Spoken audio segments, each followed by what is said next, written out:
You can be surrounded by people who love you and feel completely alone. Not lonely in a way you can explain, not ungrateful, not broken, just absent. Like the room is full, but the frequency is wrong, and only one signal ever actually reaches you. One person whose text makes your shoulders drop. One voice that makes the noise stop. One presence that makes you feel like you're allowed to exist without performing it. And when they're not there, it doesn't matter who else is. That's not love. That's an attachment system running on a single thread. And the science of what that does to you, and to them, is not what you'd expect. It shows up when something goes wrong and they're not available. A bad day at work, a conflict that's sitting in your chest, something you need to say out loud to make it real. You pick up your phone, and they don't answer. And suddenly the bad day is unbearable in a way it wasn't 30 seconds ago. Not because they could have fixed it, because without them there's nowhere to put it. The overthinking starts, the loop runs, and you're not processing the original problem anymore. You're managing the absence. It shows up in group settings, in the quiet humiliation of being surrounded by warmth that doesn't reach you. A party, a family dinner, friends who genuinely care, and you're there, functioning, saying the right things, but some part of you was already calculating when you can get back to the one person who makes the room feel real. You can't explain it to anyone there, because to them, they're enough, but they're not, and you don't know why. And it shows up in what it slowly does to that one person. They become the only exit from every bad state you're in, every anxiety, every bad day, every moment you can't regulate alone. They feel it even if they never say it, the weight of being someone's only source. And relationships don't survive that weight forever, not at full force, not without something breaking.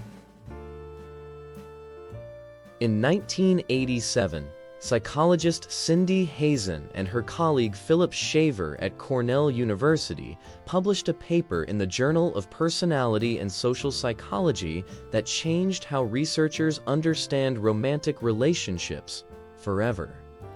Its argument was simple and completely unsettling.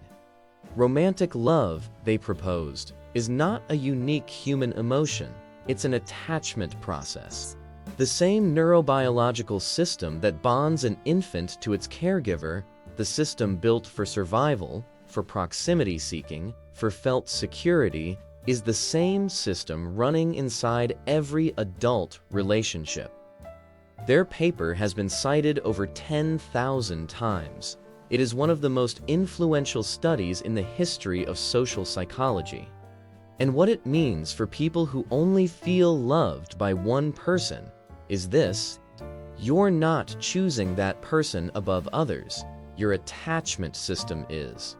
And it did that, as all attachment systems do, based on very early learning about who is safe, who responds, and what it feels like when they do.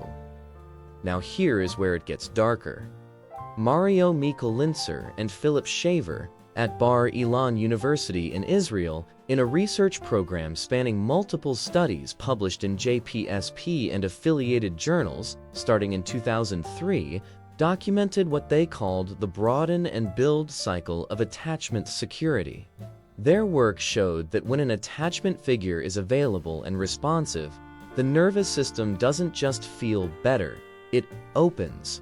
Curiosity increases, risk tolerance expands, emotional range widens, the secure person explores. But the reverse is equally true, and almost nobody talks about it. When attachment is concentrated in a single figure, the nervous system runs everything through that one channel. Good news waits for them to be shared. Bad news stays stuck until they're available to absorb it. The full range of your emotional intelligence, your ability to read situations, regulate responses, engage authentically, depends on whether that one person picked up the phone. This is what single-figure attachment does over time. It doesn't just make you dependent on one person, it makes your entire emotional functioning conditional on their availability. And here's the part that no one who loves that person wants to hear. The more you need them as your only secure base, the more pressure builds on the relationship itself. Because the attachment system that keeps you close is the same one that starts to read their distance as danger. And a relationship that feels like danger doesn't stay a safe haven for long.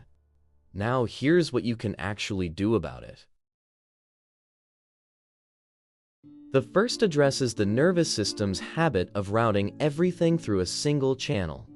The technique is called secure base priming. It comes directly from Mikulincer and Shaver's research program. Their experimental studies showed that mentally activating the representation of a supportive attachment figure produces measurable improvements in emotion regulation, stress tolerance, and openness to new experience, even when that figure isn't physically present. In other words, you can access the calm without the call. Here's how you do it in two real situations. When the person isn't available and the anxiety is rising, you don't reach for your phone. You close your eyes for 90 seconds and bring them to mind, not to imagine a conversation, but to recall the specific felt sense of being with them, the way the room changes, the way your body changes. You're not pretending they're there. You're activating the neurological representation of security they've already built inside you. Research shows this produces measurable calm, not imagination, actual nervous system regulation. In group settings where you feel disconnected from everyone else, you use the same technique before entering the room. Prime the secure base first, then walk in. The warmth of others becomes accessible because your system isn't in scarcity mode. The second tool addresses the longer pattern, the single-channel dependency that builds over time. The technique is called attachment network expansion, developed within the framework of Bowlby's attachment theory and operationalized in clinical practice through attachment-based therapy research at multiple qualifying institutions. It works through deliberate, low-stakes repetition. You identify one other person in your life, not a replacement, not a rival to your primary figure, and you practice one small act of authentic disclosure with them per week. Not deep, not vulnerable, just real. This week was harder than I expected. I don't know what I think about this yet. One sentence, one moment of self-awareness outside the single channel. Over time, the nervous system learns what it didn't learn early enough. That more than one person can be safe. That safety isn't finite. That depending on one person for everything was never protection. It was a single point of failure. Here's the thing about only feeling loved by one person. It's not a testament to how much you love them. It's a testament to how early you learned that love was rare, scarce, conditional, possible to lose if you weren't careful enough. And so when you found it in one person, one presence, you put everything there. Because that's what you do when you believe there isn't enough to go around. The work isn't learning to love them less. It's learning that safety was never meant to live in one place. So here's your question for the comments, and I genuinely want to know. Is there one person in your life whose absence makes everything else feel wrong? Just yes or no. Subscribe if this opens something. Next video, the psychology of people who always need to be needed, and why being indispensable is sometimes just another word for invisible. The glitch was always there. Now you can see it. I'll see you in the next one.